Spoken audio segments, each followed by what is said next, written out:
So, what if I told you that the path to an actor's greatest freedom isn't about breaking all the rules? What if it's about mastering them so completely that they just disappear?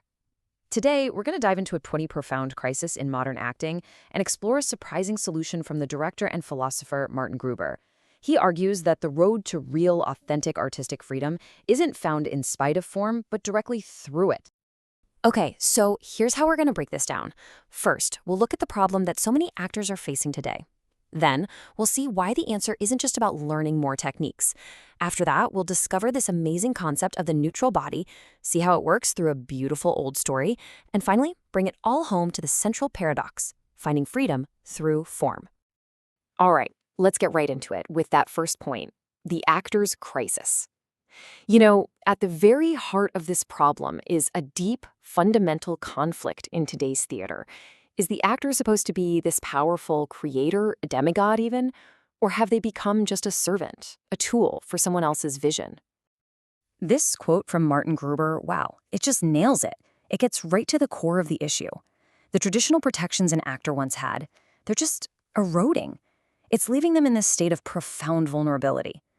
So what exactly is this safe space that they're losing? Okay, now this is where things get really interesting.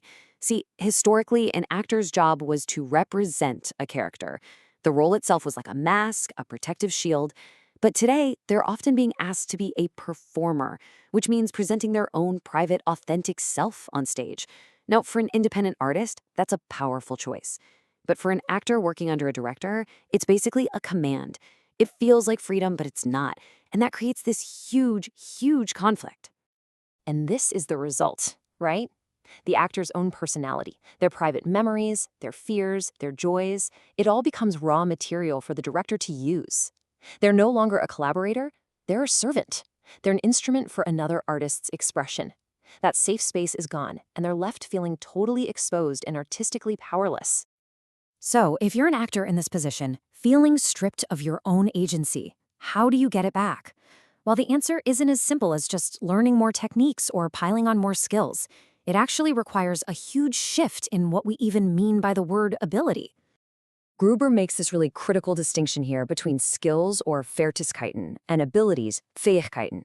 See, skills are mechanical. They're things you can reproduce on command, like a recipe. They're the end product of training. But abilities are different. They're about tapping into the innate, creative potential you already have inside you.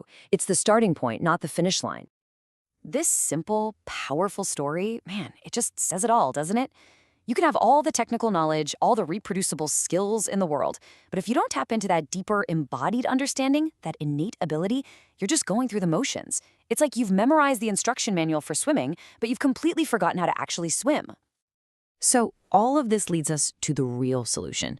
Its goal is to cultivate that innate ability. The work has to start with the artist's most fundamental tool, their own body. And this is where Gruber introduces his core concept, the neutral Körper, or the neutral body. Think of it like a factory reset for your body and mind. It's this state of pure readiness before it gets all layered up with social habits, personal anxieties, and physical tensions. It's not empty, far from it. It's the source of all creative potential. And look, achieving this isn't some mystical quest. It's a real practical process. It all starts with awareness, just recognizing the patterns that hold you back. Then, through rigorous practice, in disciplines like the martial art Aikido, for example, you start to unlearn those bad habits and reconnect with your instincts. And the goal is to arrive at the state of pure potential, where any character, any form can be embodied, from a place of genuine freedom. But wait, how does a teacher actually guide a student toward this kind of deep inner freedom without just imposing a new set of rules on them? Well, the true role of a master is captured perfectly in this classic old story. So, the story begins with what seems like an impossible problem. A father passes away and leaves 17 camels to his 3 sons. In his will, he says they have to be divided in shares of a half, a third, and a ninth. The sons try every calculation they can think of, but 17 is a prime number. It just can't be divided that way. They're completely stuck. And just as their argument is about to boil over, a wise master happens to be riding by. He listens to their problem and, without a big fuss, he just gets off his own camel and adds it to their herd. So now, there are 18 camels. And just like that, The impossible becomes possible. The math that was totally broken before, now it just works. The eldest son takes his half of 18, that's 9. The middle son takes his third, that's 6. And the youngest son takes his ninth, which is 2. And when you add all that up, 9 plus 6 plus 2, you get 17. The original 17 camels are perfectly divided, exactly like the father wanted. And what's left over? One camel, the 18th one, the one that belongs to the master. He simply gets back on his camel and rides away, having solved their problem without really giving them anything permanent at all. And this is the absolute key right here. The master didn't give the sons the answer. He provided a temporary framework, a catalyst, the 18th camel, that allowed them to discover the solution that was already right there, within their grasp. That is the essence of true teaching. Okay, so now we can tie all of this together, the actor's crisis, the neutral body, the lesson of the master, to finally understand this stunning artistic paradox that's at the heart of the whole idea. You know, in so much of Western art, we have this idea that freedom means chaos, that it's about being formless. There's this belief that to be truly original, you have to constantly break the rules and invent something totally new, rejecting all tradition. But then you look at the path of someone like the legendary Jingju or Beijing opera master Zhou Xinfang. He spent his entire life working inside one of the most rigid, structured art forms on the planet. I mean, decades of discipline. But he mastered that form so completely that it stopped being a cage. It became a part of him, a vehicle for his own unique, personal, and deeply human expression. And that right there, that is the paradox. True artistic freedom isn't found by escaping form. It's achieved by embracing a form so deeply, practicing it so rigorously that you can make this incredible creative leap right through it.